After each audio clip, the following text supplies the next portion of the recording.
suck Birds of Prey, and the fantabulous Emancipation of one Harley Quinn. Rated R, hour and 49 minutes, action, adventure, crime. Came out February 7th. Synopsis is: after splitting with the Joker, Harley Quinn joins superheroes Black Canary, Huntress, and Renee Montoya to save a young girl from an evil crime lord. It was directed by Cathy Yan, who's the first Asian woman to direct a superhero movie. Pretty cool. And it was written by Christina Hodson, who wrote Bumblebee and is writing The Flash and Batgirl. I have not seen Bumblebee yet, but it's got pretty good ratings on Rotten Tomatoes, which is saying something, because I tried to do the whole like Transformers binge because I'd seen Transformers 1 in the theaters, and I was like, and then I don't know. I just kind of gave up after that. But like the ratings on some of these Transformer movies are atrocious across the board. But Bumblebee isn't. So I'm very curious to see what that's all about. It's and Paul Dini just actually died, didn't he?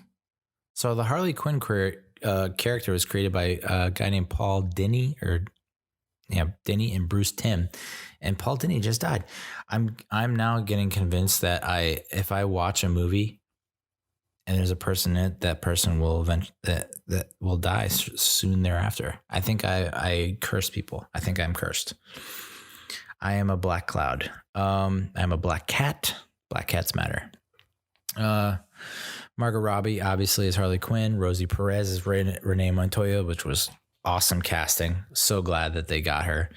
Mary Elizabeth Winstead as Huntress. Again, nailed it. Awesome casting. There's even talks about possibly giving her a spinoff movie, which I'm all for. Jurnee Smollett as Dinah Lance, a.k.a. Black Canary. Meh. I know a lot of people don't want to hear that, but meh. Ewan McGregor as Roman Sionis, a.k.a. Black Mask. Ella J. Basco as Cassandra Cain, the young girl who has been kidnapped or is being hunted. And then Ali Wong as Ellen Yi, which I didn't get at the time, but apparently is Renee Montoya's ex-lover. The critics' consensus from Rotten Tomatoes: with a fresh perspective, some new friends, and loads of fast-paced action, Birds of Prey captures the colorfully, if I didn't have a lot of vodka in me right now, I'd know how to pronounce this better. Anarchic. It's the adjective form of anarchy. Spirit of Margot Robbie's Harley Quinn. I'm buzzed. I don't care. It's after midnight. 78% of critics gave it a favorable review with an average rating of 6.74 out of 10. Audiences gave it 78% of audiences gave it a favorable review with an average rating of 4.01 out of 5. Had a budget of $84.5 million. And it basically broke even domestically. And then it made $117.7 million internationally for a worldwide gross of around $202 million. It opened at number 1 Valentine's Day week and stayed in the top 10 until last week theaters were open. And it was the first theatrically released film in the DC Extended Universe to be rated R. Which I totally agree with. I don't know why you would. I mean, Harley Quinn is such a crazy character, and I can't see, restricting her to PG-13. Although they make her out to be a real wild card, but I guess it makes sense, That makes total sense. If you've been dating like fucking the Joker for so long and you can just get away with anything you want, you're going to be doing what you're doing at the beginning of this movie. So yeah, Neal, come on, get on board. The Penguin was originally intended to be the main antagonist of the movie, but was scrapped due to his appearance in the Batman portrayed by Colin Farrell. Colin Farrell, dude, as the Penguin? What? Is Colin Farrell the next Christian Bale? No, because they're the same age. What am I talking about? But at the same time, a fat Colin Farrell. Do you think he'll actually get fat, or do you think he'll be like, oh, I'm the slim Penguin? Jesus, come on, Colin. I'm still excited about that. I still think about Colin Farrell's Bullseye from Elektra and that stupid goddamn song that I heard nonstop coming from my roommate's room when I was a graduate. Wake Me Up Inside. Anyone? I heard that song nonstop coming from the other room. And it's like, I am awake. I'm awake on the outside as well. I'm awakened inside, and you've woken me up outside as well. Before Ewan McGregor was cast as Black Mask, Nicolas Cage, Sharlto Copley, who the name probably doesn't ring a bell, but he played, he was in the A-Team, but he was also in District 9. And he was in one other movie, but he's a fucking amazing actor. I love him. And Sam Rockwell were considered to play Black Mask. I do like Sam Rockwell in certain things. I don't think he would have worked as Black Mask in this. Nicolas Cage would have been an interesting choice. Sharlto Copley would have been, he just knocks everything out of the park. So I think he would have been awesome. That said, Ewan McGregor did a good job. Rockwell passed on the role, but was considered the archetype for the casting. Okay. Yeah, I can see a little bit of Rockwell in McGregor's performance. The interpretation of Roman Sionis is an interesting take on his ties to Bruce Wayne. In some comics, Bruce and Roman were friends as children, which leads to Sionis becoming the criminal version of Batman with varying degrees of skill. In this adaptation, while Sionis sets out to present an intimidating persona to Gotham's criminals in his Black Mask guise, in practice he is a pretty petty, spoiled playboy who represents what Bruce Wayne could be if he really was the rich idiot he pretends to be, while having absolutely no thought for the consequences beyond what benefits him. Now that makes his character that much better. I did not pick up on that initially, but now that I know that, it definitely enriches the performance and that character. Roman's quote unquote fuck family rant is the closest his character feels to his earliest comics appearances, where he resented his parents and actually created his mask from the wood of his father's coffin. Holy macaroni, dude. Daddy issues. Whoa. Imagine, like, I don't know how much I would have to hate my dad in order to, like, take apart his coffin to make a mask. That's a lot of hate. I don't know if I have it in me, but I'm a lazy person, so who am I?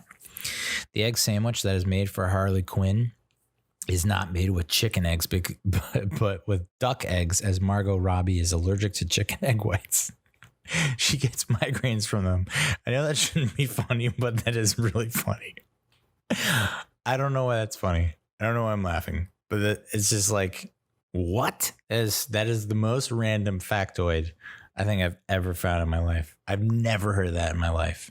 Migraines from chicken egg whites, not even eggs, egg whites, which as a actor or actress, like, you're probably just housing egg whites all the time to stay so slim and fit and trim. Duck eggs, though. My wife likes duck. Where do you even get duck eggs? I feel like duck eggs should be everywhere. Why are chicken eggs everywhere and I can't find any fucking duck eggs when I go to the goddamn market? Aren't there more ducks than chickens? Stupid question. Quinn won't be seen as an object of desire, which is very much on purpose. Quote, that's what happens when you have a female producer, director, writer, said the costume designer. Margot Robbie added, quote, yes, it's definitely less male gazy. Robbie had discussed how uncomfortable her outfits were for Suicide Squad, so that she has that has been all altered for this film. It's noticeably different, but not to the extent that I didn't think, like, watching, and this is, male gazy, I guess, but I didn't think watching Suicide Squad that it's like, that looks uncomfortable. I never thought that, but I guess as a woman, you probably would have thought, like, Jesus Christ, what the hell is she wearing? That must be, like, so far up her crack. But even in that sense, it is interesting. You don't really pick up on it until someone points it out. Like, I know when Wonder Woman, directed by Patty Jenkins, you see like the Amazonians in that picture, and then Justice League, directed by a man, you see like the costumes in that, and you're like, side by side, yeah, noticeable difference. But like as you're watching it, I don't think it really pops, at least not for me. Sorry. The hyena that belongs to Margot Robbie is called Bruce, which is a reference to Bruce Wayne. Harley Quinn obviously has quite a thing for Bruce Wayne, even wearing the name Bruce on a dog tag. I mean, my God, we need to have Margot Robbie's Harley Quinn and whoever, Robert Pattinson's Batman, like have a thing going on. Similar a la Michelle Pfeiffer's Catwoman and Michael Keaton's Batman, because that was electric factory. It's got to happen, right? I mean, we saw a little bit of Bruce Wayne, at least in the Batmobile, chasing Margot Robbie and the Joker, I think, in Suicide Squad. But I mean, like, you can't have all this talk. You're blue balling us. It's been rumored that Birds of Prey will be the second movie of a Harley Quinn trilogy. First movie was obviously Suicide Squad, and the third movie is going to be Gotham City Sirens. I would imagine that would still be greenlit, despite, I mean, 200 million is nothing to laugh at, or nothing to joke at, or nothing to spit at, or nothing to frown at. Wow, I completely forgot that it's saying. But yeah, I'm very interested in Gotham City Sirens, but it all needs to culminate with her having some kind of thing, and maybe that's what it is. The third movie is going to be we finally get to see more of her fascination with Bruce, and maybe that going down. Please, God, for the love of God, make it happen. Renee Montoya is the first canonically, it's so stupid, gay character in either a Marvel or DC movie. Canonically. Okay. So there were a couple women that were in the running for the role of Huntress. I don't know that I know Kristen Milotti or Sophia Boutella, but Margaret Qualley sounds familiar. And they were all rumored to be in the running for Huntress. And previously, Alexandra Daddario had been rumored as well. I can't take that seriously, because the only time I've seen Alexandra Daddario was when she took off her top and showed her, I mean, let's be real here. Men, women, dogs, cats, aliens included, know that she has like phenomenal breasts. But the only time outside of True Detective, that scene, like the only time I saw her was like in the poster where it's her and like Kate Upton battling over one dude. Was that Kate Upton? That's the only other time I've really seen her. So I was like, they probably made the right choice. I don't know. No offense. Janelle Monáe was rumored to be in the running for Black Canary. I would have liked to see that. Vanessa Kirby, Jodie Comer, who sounds familiar, and Blake Lively were rumored for Black Canary as well. I cannot see Blake Lively as Black Canary. I mean, don't get me wrong, Jurnee Smollett had some amazing outfits in this movie, but something just didn't click. I don't know. So I really hope Gotham City Sirens is still on, because I'm in on that.